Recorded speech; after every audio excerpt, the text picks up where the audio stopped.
this one opportunity, this one gig could equal easily 50 more. So, man, I'm excited for him, man, about to point to these leaders and make it do what it do.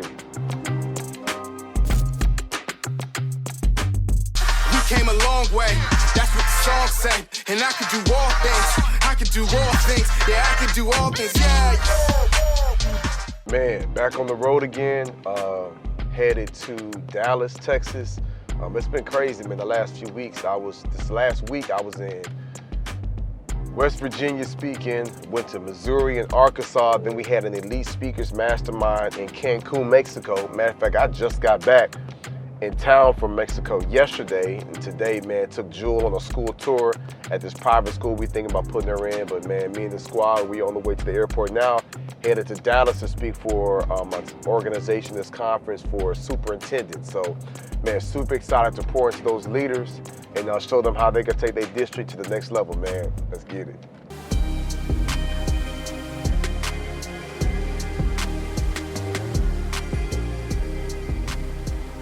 Where we're going, in this new season, like we need everybody on the team as sharp, as strong, as locked in as possible. So I'm heavy on professional development. Like as a leader, I've got to step back and give y'all more power. I've got to step back and give y'all more authority. And if the ball gets dropped, it's like, okay, it's a lesson learned. But I've been stunting everybody's growth because I'm so quick on trying not to let no balls drop. I'm all in the sauce. I'm about to get out the kitchen and set my place at the head of the table and let y'all serve me that greatness that's inside you. So with that being said, you like that, right? Yeah. So with that being said, I really want for you to let me know what that professional development looks like, whether it's a course, it's a book, some type of training. I'll make that investment because you were good soil. You know what I'm saying? Like you were good ground to plant this seed and make this investment on. And so I want you to look into that and let me know what that looks like, because as a leader, it's my responsibility to put you in the best position for you to grow and excel so we can all go to that next level. About to head to the Hilton, check into the hotel, get showered, dressed up, and head over to the event with the superintendents. I'm excited about that because it's one thing for me to speak to the students, then you got the teachers, then you got principals and administrators. But man, on that superintendent level, it's gonna be like 95 superintendents there. That's 95 different counties and school districts, which equals to thousands of schools and opportunities. So I'm looking forward to speaking life to them, to pouring into them, to motivate and encouraging them. And then on the back end, like it always happens, they like, man, we want you to come and work with our school, work with our staff, speak to our students. So this one opportunity, this one gig could equal easily 50 more. So, man, I'm excited for them, man, about to point to these leaders and make it do what it do.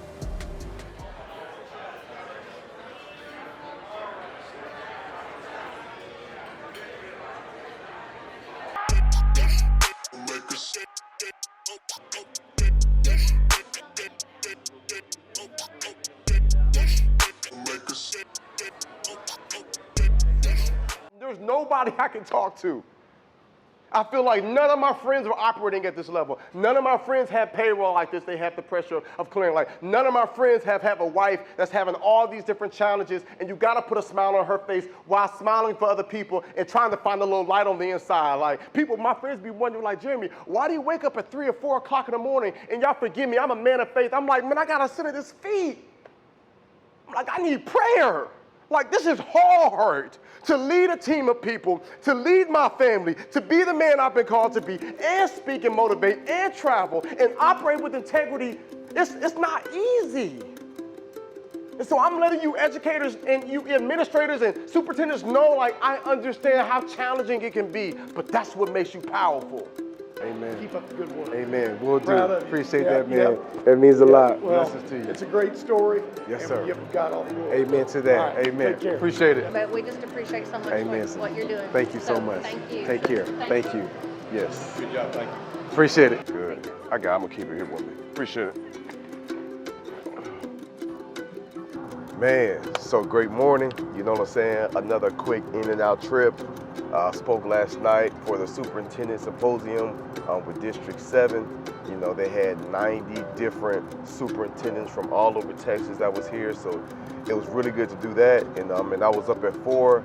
Myra, our driver, picked us up at 5, and now we headed to Dallas, right, to the airport. And here's the crazy thing. I mean, I haven't even been in the city for 12 hours, you know what I'm saying? But that's how it be, in and out, you know what I'm saying? This opportunity for all of you aspiring speakers, this opportunity was huge for us because even though it was a small group of people, it was a small group of decision makers. We're talking about 90 superintendents. Now, I'm used to speaking in front of 900 or 9,000 people, but this was a much smaller group, but it was a more concentrated group, you feel me? Because every one superintendent could have anywhere from 10 to 50 schools within their school district. So there were hundreds of schools and thousands of opportunities, millions of dollars in curriculum sales and in speaking that could be generated from our company, from the services that we provide.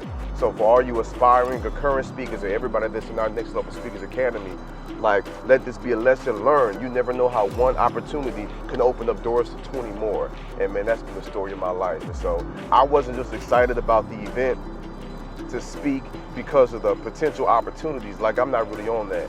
I'm on the fact that I get to speak to a bunch of superintendents and leaders and really help them go to the next level. So I was able to speak from a leader to a leader because I'm also running, you know, it's a multi-million-dollar establishment. I've also got payroll. I've got a team of people.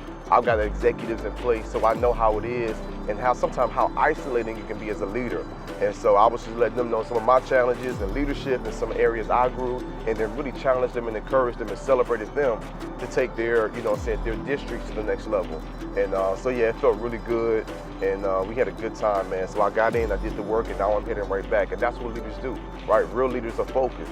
Real leaders are locked in. I didn't kick it with Mark Cuban last night. I wasn't making a whole bunch of calls. I ain't hit none of my partners I went to college with. I was in to do the work, and I'm back. Why would I leave at 5 o'clock in the morning for a 7 o'clock flight? It's because I got to get back home to my family, because I got to lead my family. I got to lead our companies. I got meetings lined up throughout the day. You know what I'm saying? So I got to do the work and keep it moving. And I feel like that discipline and that laser sharp focus is what makes every person an effective leader, man. Let's get it.